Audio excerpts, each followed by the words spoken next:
Hello दोस्तों, मैं Nigamanand Sahu. Welcome back to my channel.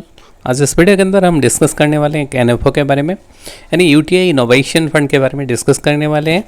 Basically ये एनएफओ जो है 25 सितंबर को ओपन हुआ है और अक्टूबर 9 तक ओपन रहेगा। तो इस फंड के डिटेल में चर्चा करने से पहले आपने अगर मेरे चैनल पर पहली दफ़ा आए हैं, पहली बार आए हैं, तो मेरे चैनल को सब्सक्राइब जरूर कर लेना।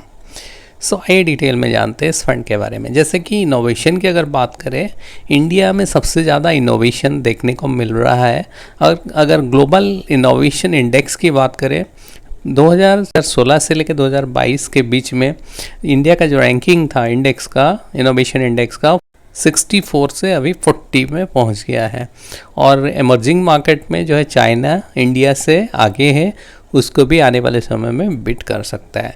इनोवेशन बेसिकली क्या होता है, किसी भी सेक्टर में इनोवेशन हो सकता है। ये एक लॉन्ग प्रोसेस है जिसमें वैल्यू क्रिएट किया जाता है। जो प्रॉब्लम है, मीनिंगफुल सॉल्यूशन निकाल के वही उसी प्रॉब्लम को वो इनोवेशन बोला जाता है। ये किसी भी सेक्टर में हो सकता है, चाहे डिजिटल पेमेंट्स हो, फिनटेक हो, क्लाउड कंप्यूटिंग हो, या किसी भी सेक्टर में हो सकता है, जैसे बायोटेक हो या डाटा एनालिटिक्स। किसी भी सेक्टर के अंदर इनोवेशन हो सकता है, यानी अपना जो काम करने का तरीका वो डिजिटली हो या किसी भी तरह का इनोवेशन करके किया जा सकता है। जहाँ तक स्टार्टअप इकोसिस्टम की बात करें, third largest startup ecosystem globally India के अंदर है। पहले नंबर पे आता है यूनाइटेड स्टेट, उसके बाद आता है चाइना, तीसरा नंबर पे इंडिया आता है। और नंबर ऑफ स्टार्टअप्स जो सर्च किया है रिसेंट 5 साल के अंदर सर्च किया है। अगर पिछले 2.5 साल की बात करें, नंबर ऑफ यूनिकर्स जो है इंडिया में 73 हुआ है, जो कि एक बहुत बड़ी बात है क्योंकि तेज़ी से ग्रो कर रहा है। इंडिया के अंदर स्टार्टअप इकोसिस्टम जो है तेज़ी से ग्रो कर रहा है। यहाँ पे ग्रेटर अपॉर्चुनिटी, एक बहुत बड़ा अपॉर्चुनिटी देखने को मिल सकता है। जहाँ तक डिजिटल पेमेंट की सवाल है, सबसे ज़्यादा जो है डिजिटल पेमेंट इंडिया के अंदर हो रहा है, जबकि 46% जो है ग्लोबल जितने सारे ट्रांजेक्शन हो रहे हैं रियल टाइम में, सबसे ज़्यादा इंडिया में हो रहा है। अगर हम देखें सबसे टॉप 5 कंट्रीज़ रैंकिंग की बात करें 2022 में, पहला जो है आता है 89% इंडिया का है, उसके बाद आता है 29% या 18% अदर कंट्रीज आ जाता है। यानी मोबाइल पेमेंट जो है वाइडली एक्सेप्ट किया जा रहा है इंडिया के अंदर। अपॉर्चुनिटी की बात करें, ये जो इनोवेशन थीम है इसमें बहुत सारे सेक्टर हो सकता है, जैसे कि फिनटेक हो गया, ई कॉमर्स हो गया, फूड टेक हो गया जैसे जोमेटो वगैरह, ई कॉमर्स अमेजन वगैरह हो गया, या जैसी ई कॉमर्स कंपनीज हो गए, सॉफ्टवेयर कंपनीज हो गया, डिजिटल एडवर्टाइजिंग हो गया, हेल्थ केयर हो गया, स्पेशलिटी केमिकल हो गया, क्लीन टेक कंपनीज हो गए। ये सारे अपॉर्चुनिटी इस सेक्टर के अंदर देखने को मिलेगा क्योंकि ये जो है सेक्टर एक डाइवर्सिफाइड, इसी के अंदर एक डाइवर्सिफिकेशन देखने को मिल सकता है।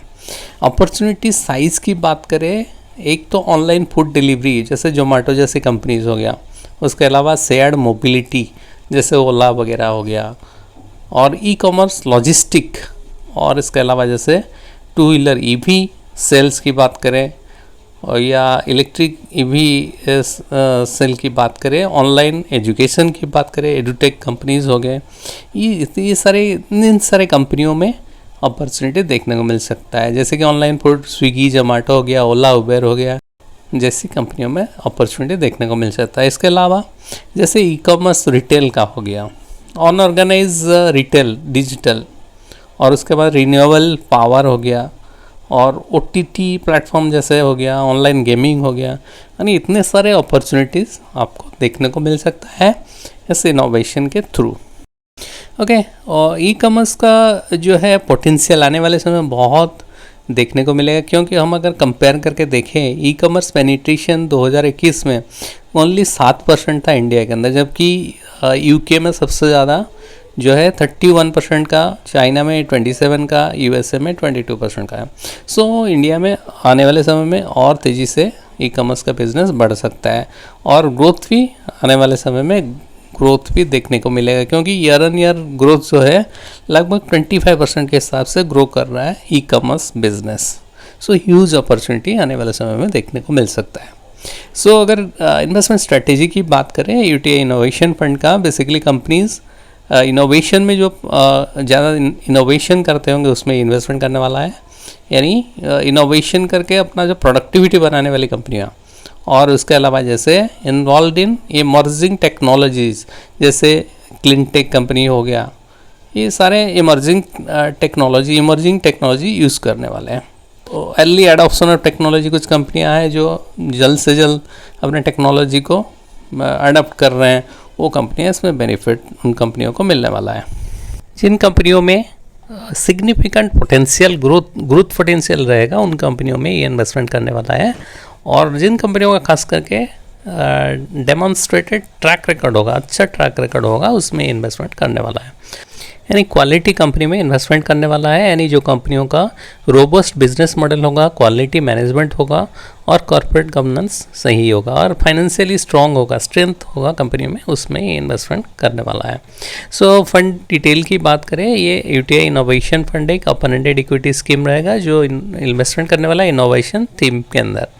ये जो है इसमें जो है प्रोडक्ट है मीडियम टू लॉन्ग टर्म में आपको कैपिटल अप्रिशिएशन देखने को मिल सकता है। और इसमें एसेट एलोकेशन की बात करें, 80 to 100% जो है इक्विटी रिलेटेड इंस्ट्रूमेंट जो इनोवेशन में होंगे उनमें इन्वेस्टमेंट करने वाला है। Other 0 to 20% debt money market के अंदर इन्वेस्टमेंट कर सकता है। जहाँ तक एंट्री लोड का सवाल है, इसमें निल है, एग्जिट लोड 1% लगेगा अगर 12 महीने के अंदर एग्जिट करते हैं तो। मिस्टर अंकित अग्रवाल जिसका फंड मैनेजर है, बेंचमार्क है Nifty 500 TRI, minimum investment 5000 lump sum investment करना चाहते हैं, एडिशनल 1000 रुपये से आप परचेज कर सकते हैं इस फंड को। ओके, प्रोडक्ट सुइटेबिलिटी की बात करें, जो इन्वेस्टर लॉन्ग टर्म में कैपिटल अप्रिशिएशन चाहते हैं और खास करके इनोवेशन थीम के अंदर इन्वेस्टमेंट करना चाहते हैं, वो इसके अंदर इन्वेस्टमेंट कर सकते हैं। और जो है हाई ग्रोथ पोटेंशियल जिसमें जो चाहते हैं अगर इन्वेस्टमेंट करने के लिए और इनोवेशन थीम को फॉलो करने वाले कंपनियों में इन्वेस्टमेंट करने वाला है, सो लमसम या SIP दोनों के थ्रू ये इन्वेस्टमेंट कर सकते हैं, क्योंकि जिनका हॉराइजन लॉन्ग टर्म होगा। सो एक ओपन एंडेड इक्विटी स्कीम जो इनोवेशन थीम को फॉलो करने वाला है। इस फंड के अंदर इन्वेस्टमेंट करने से आपको वेरी हाई रिस्क हो सकता है। सो इस फंड के अंदर इन्वेस्टमेंट करने से पहले अपना फाइनेंशियल एडवाइजर से एक बार सलाह जरूर लें। मेरी वीडियो आपको अगर पसंद आया तो लाइक शेयर करें, साथ ही साथ मेरे चैनल को सब्सक्राइब जरूर करें। अगर आपको इस वीडियो के रिगार्ड में कुछ क्वेरीज हो, आप कमेंट बॉक्स में ज़रूर पूछ सकते हैं। थैंक्स फॉर वॉचिंग, मिलते हैं और एक नए वीडियो के साथ।